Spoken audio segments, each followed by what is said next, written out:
This is something unusual for physics. We're looking at heat and temperature, and when you actually look at it, it might seem a little bit like chemistry, but it's not chemistry, it's physics.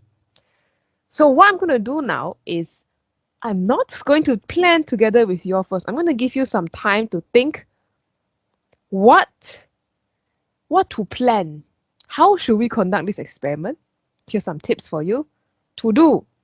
Okay, for this first part, for every single quantity inside here, theta, k, sigma, p, q, whatever those are, list them out on a piece of paper or the word doc that I will post soon. What are these and what do you do with them? What are we supposed to do with all these? Every single one must be accounted for. Next is, what graph are you plotting? What's the equation of your line based on this equation? And thirdly, what is the diagram of this experiment? So three things, I guess in any order. Number one, number two, number three.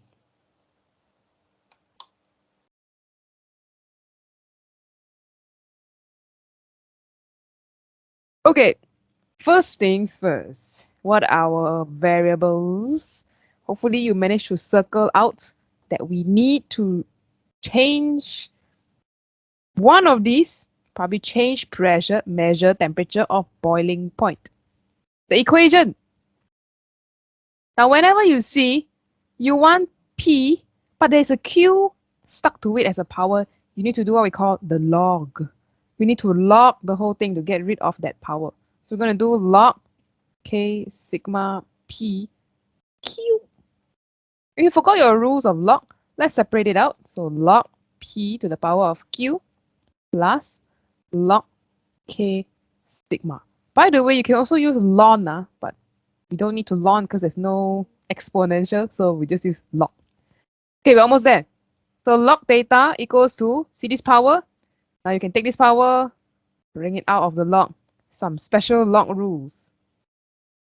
So Q log P plus log K sigma. So I see some of you brainstorm, you managed to get this kind of form. When you get this form, nice. This can be our y-axis. And our x-axis is what? P. Oh, so we can use this as our x-axis. Everything else, gradient and intercept. So mx plus c. So straight away we can know, okay, if we plot a graph, it's definitely going to have some intercept here already. You must mention that in your details analysis section as well, if you're writing out the report. So this is log y, log p, something probably like this. Got intercept. Okay, let's look at our setup here.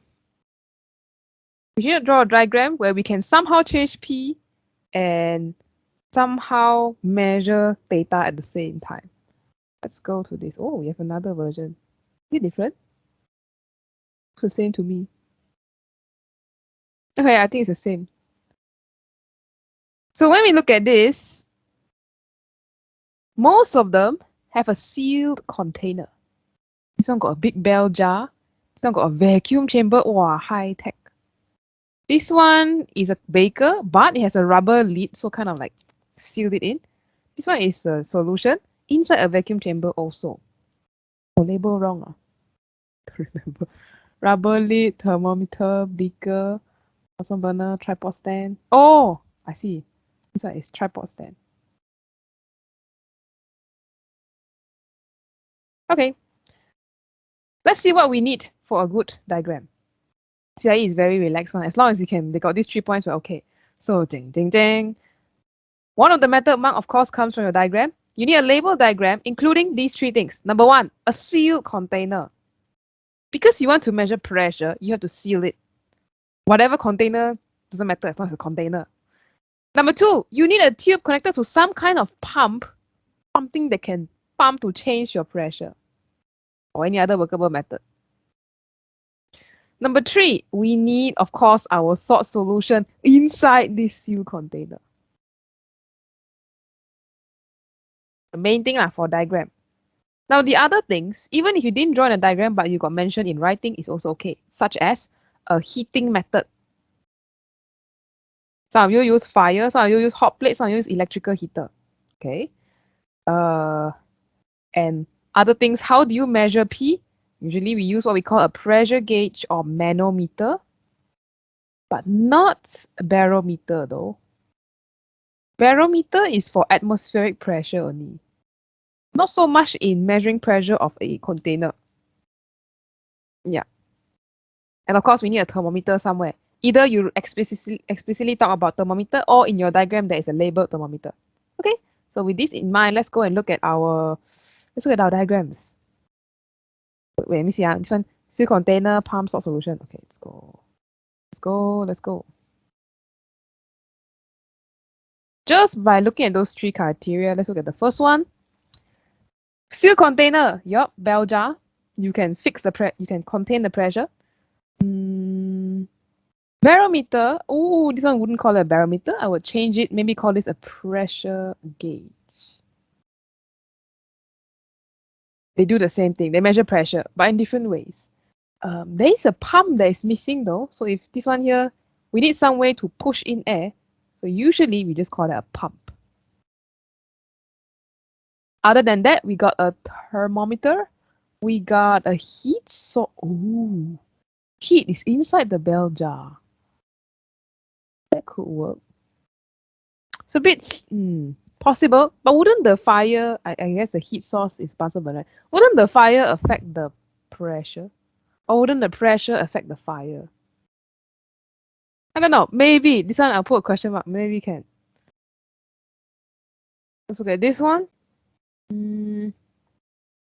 Vacuum pump. Okay. Vacuum pump. I think just pump is okay.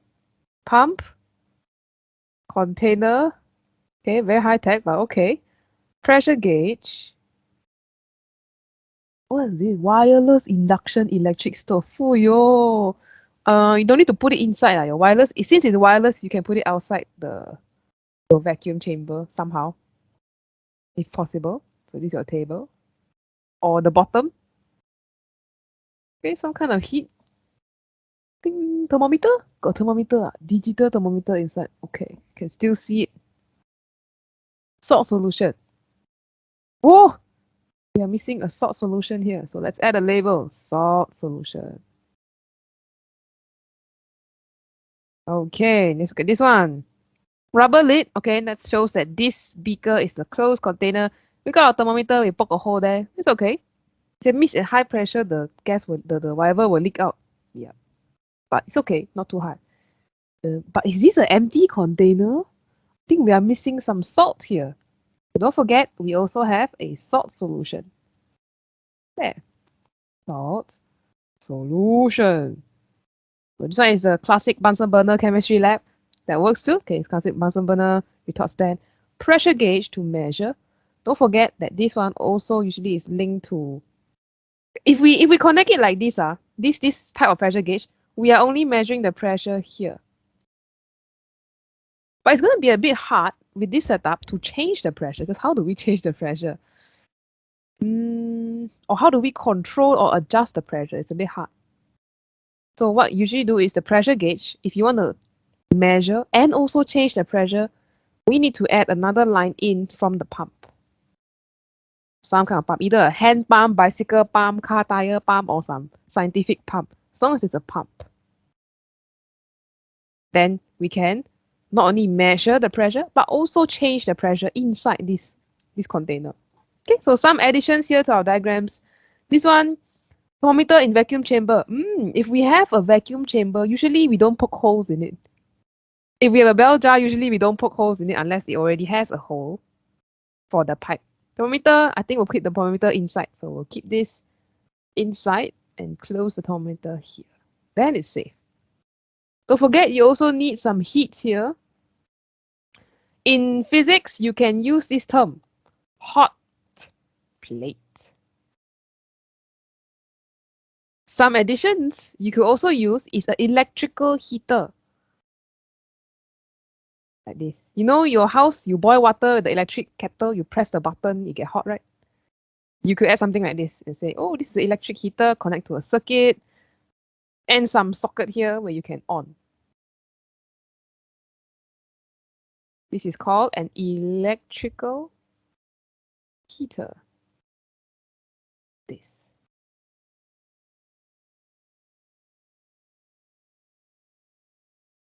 Okay, if you want to go very extra and say, Miss, I want to draw the circuit of the electrical heater. Sure, power supply, maybe a potential meter, and that's it. Oh, you want to add current? Sure, measure the current. But you don't have to do it. That was a bit extra for this. Okay. So what questions do you have so far about this? These are some comments and add-ons. Usually for physics, we try to avoid fire because physics likes to play safe. So in case of physics lab, you don't see fire, but you can see electrical heaters or hot plates. Induction stoves, probably in kitchen you'll see more. More in the physics lab, it's a bit dangerous because it heats up super fast. But it's okay for this practice. One last comment is this experiment. So for beakers, it's a bit hard to make a huge rubber lid. Usually we use what we call a conical flask or something like that. Have you all seen before this? Like this one. So there's only a small place where you stick the rubber stopper here. Or sometimes it's round, something is like this. But the round one will roll off the table, so we don't like to use the round one. Yeah, this is you can use this type instead of an open beaker because it's a bit big. And since this is rubber lid, you can poke holes much easier than poking holes into a glass chamber or a bell jar. You can poke holes and put more things inside. So put a thermometer, put your pipe and all kinds of things like that. Okay, that's it for our editions of the diagrams.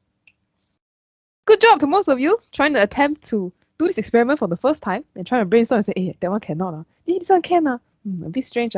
Remember, think practical. You want this to be doable. If you give this to someone and say, nah, do this experiment. Okay, that's our diagram part. Let's brainstorm together or compile our ideas for the details of all the quantities. Let's start with, well, I made a list. All these things we need to mention. What are we changing and what are we seeing respond to our change? Let me know. What do we vary? What do we measure? Independent variable, dependent variable.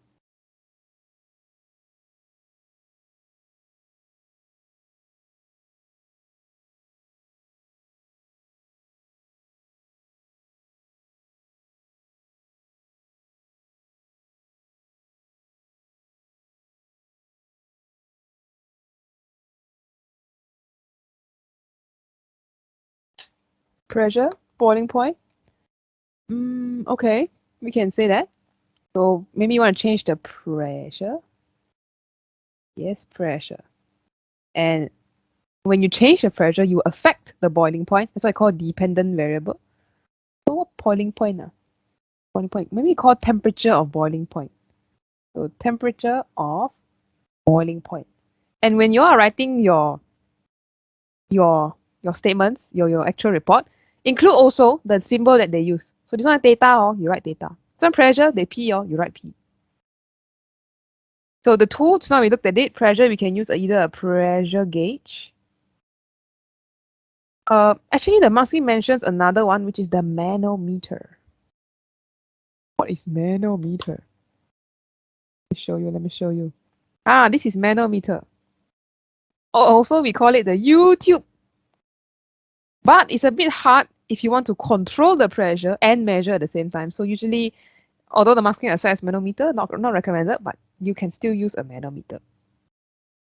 Pressure gauge, you'll never see before. Wait, when you go and next time you pump petrol, you go and pump the tire gas. This is a pressure gauge. And the important thing is it can connect, you screw this to a pipe. There's a picture of a pipe. Don't have. Okay, never mind. We'll use this in experiments and there we go.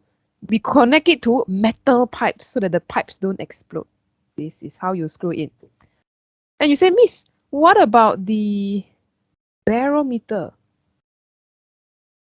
Barometer is the one that you put on the wall to see the atmospheric pressure. Not exactly used in experiments. Like this. So to measure atmosphere, barometric pressure. That's why it's called barometer. So this one, not for experiments. Can measure pressure, but not for experiments. This one, got the pipe one. We use this for experiment. Pressure gauge.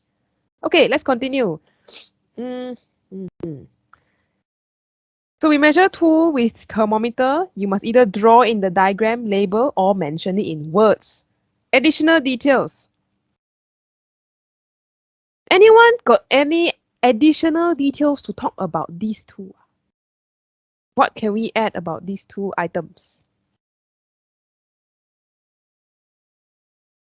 Any tips? Oh, this one usually is tips for better data. It could be safety precautions. Yeah, you can add that here too. Make sure the bell jar is sealed. Yes, the bell jar has to be sealed. And how do we make sure though? It's a bit tricky.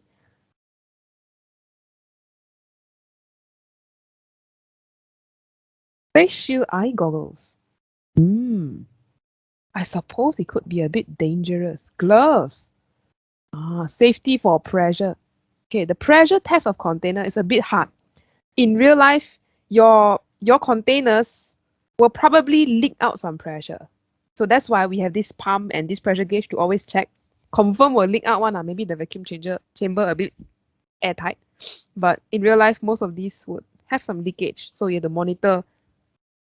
It will never be pressure airtight. Yes, we need to make sure the fire doesn't affect the pressure too much also. But I think what here we can add, let's write the first one, safety. Here we can say use face shield or some kind of shield like goggles. Okay, but we must not just say use face shield or goggles. We must say why goggles. To go swimming, is it? Wear goggles to go swimming? No, you say goggles due to in case of accident or high pressure experiments. From high pressure. Also got hot temperature, very high temperature, also use gloves lah. Gloves when handling, what you call it? The hot container or hot container of salt solution. That one can. Pressure test, insulate the beaker and the flame. Yup. Heat the container slowly. Ooh. We cannot have pressure increase too much. If not, it will suddenly go boom. Or something happen, your system just explode and you like GG, wear goggles also still kena hot water. Hot salt. So maybe we can say in either one of these, increase pressure slowly or gradually. If not, it can be quite dangerous because your whole thing can just go boom, everything fly out, salt water all come out, hot and salty. Dangerous, dangerous. Insulate, that one would be included under the drawing here. Like this one is a bit strange if your flame is inside the container. Maybe we can figure a way to take care of the heat. Usually put it outside. Yeah, we can do that. Use a high quality jar. Okay, that one is very subjective already. What does it mean by high quality jar?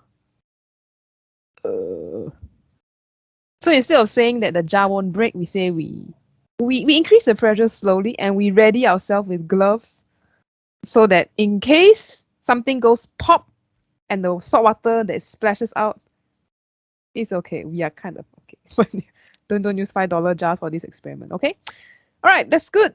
This is how you want to think of addition details. Yes, we know quantity. Need to think of extra details. Let's keep going. Next, this one is the thing we need to find. K and sigma, I believe. Yeah. Let's go to Q. Wait, K and no. Q is what we want to find. Let's go to sigma. So sigma, I suppose you can only have two things changing, IV, dV. So the next thing has to be a constant already. All other alphabets, all constant. So this is density of salt solution. Okay, how do we measure density? Share me some ideas from your team.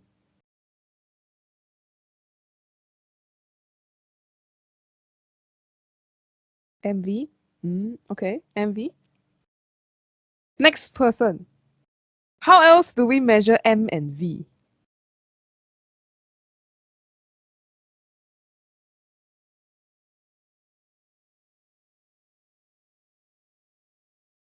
Oh, we say, yeah, sigma and MOV, but how to measure M and how to measure V? What are these? What are those? Oh, before you set up, you need to measure the weight. Right. We set up everything, we're like, whoops, we need to measure the weight. No! Take out everything again, open your thing, depressurize. Yeah, that's right. We need to set up, we need to measure the weight. Using a top pen balance. Nice. Let's use that. So we have some additional details here for density. How do we make sure we measure this? Number one, number two, use top pen balance to measure the weight or rather the mass. The top pen balance measures mass. Volume, what do we use to measure volume? What is the thing called? How many ml, how many ml? Measuring cylinder. Yes, it is called a measuring cylinder. When you pour into your container in the first place. I guess it looks something like this. You remember this thing? Then you got a liquid here. You want to use pipette, burette? Can lah, but don't need to be so precise. This is usually a big salt container. So yes, measuring cylinder and this. Now, any additional details to include for these ones? Do you have anything to add? For M or for V?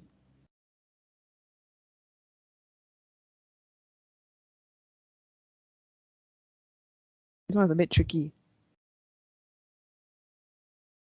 Any details?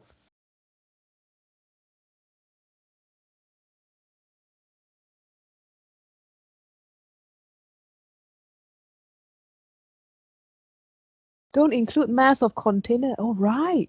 When we measure on this weighing top pen balance, we put the container here. You would include the mass of container. Unless you press the button, tear, then you won't include the container.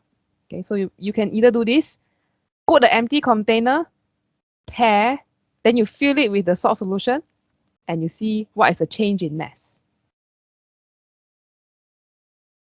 Or you just put the empty container. Okay, this first method, you find the change in mass, empty container versus this. So you don't include the weight of the container. Or method number two, we just hit the tear button when this empty container is there. So you already ignore that and set this as 0 kg, for example. Okay, so you can mention that. So you can say find a change in mass. Change in mass. I shortcut here. Empty versus full container, or use the tear button. This one, I think also you get 1 mark if you mention this detail. It's like a lab detail. Imagine yourself doing it. Okay, let's see. Water out of the measuring cylinder. It's okay, there's a little bit more water though. Mass of liquid is mass of liquid and container. Okay, that's the equation you can also mention. The difference, okay, when it's empty versus when it's full, different mass, you can minus or use tear. The other one for volume. This problem we may not think about. You see, we want to keep density constant, right? So both of these should be kept constant. But as you are boiling and boiling and boiling, one of these quantities may begin to change. So we're like, maybe it leak out or something like that. This volume of salt solution, it could decrease over time because you're boiling.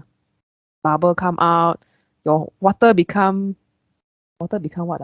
Vapor, and then maybe it go out this way, maybe it leak out here a bit. So a little bit here and there. After you do experiment, your volume may get lesser and lesser. So we need to make sure that we once in a while add in some water to make sure that it's still the same. Now this setup beaker one, probably shouldn't change too much the volume. For this one, the volume might change a bit more because when you are boiling, your water vapor evaporate, right? It might collect on the bell jar, it might go to the side, so your water level will go down a lot for this one because it's open in this whole space. So yeah, you need to top up your water. This vacuum chamber also, I think, when you start boiling, water vapor go out, everything starts to get misty and foggy and you lose water. When you lose water, the density change really. It's going to become more dense. So we got to mention that too. Small little detail there.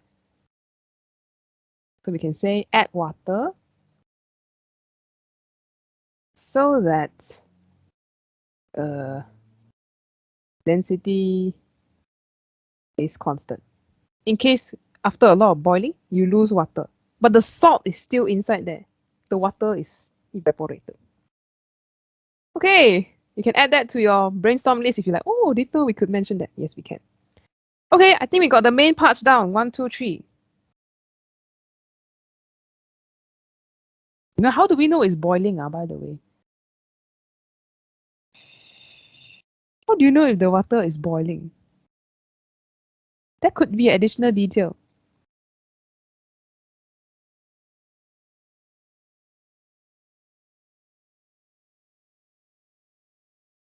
I think that's the last one I would add. Bubbling vigorously.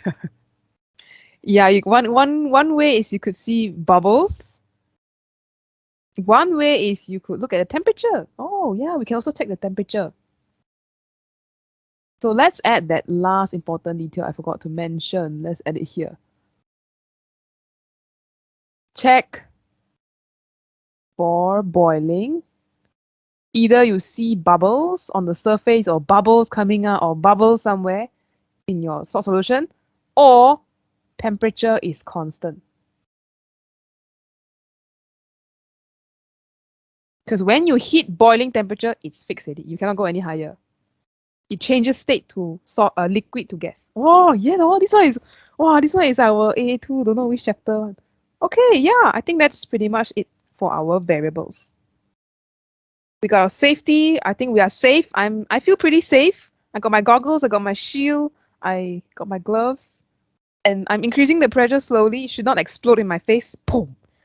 I think we are ready to go to the last part, the analysis part. So the last thing we need to mention is we got K and we got Q. We're going to do this experiment. We're going to take average. Ooh, we've got to mention that. So we change P, we measure theta. Let's also add that in. For each pressure that we set, take average if you have time. I will always recommend to talk about taking average for your dependent variable. For each P, you can take field temperature.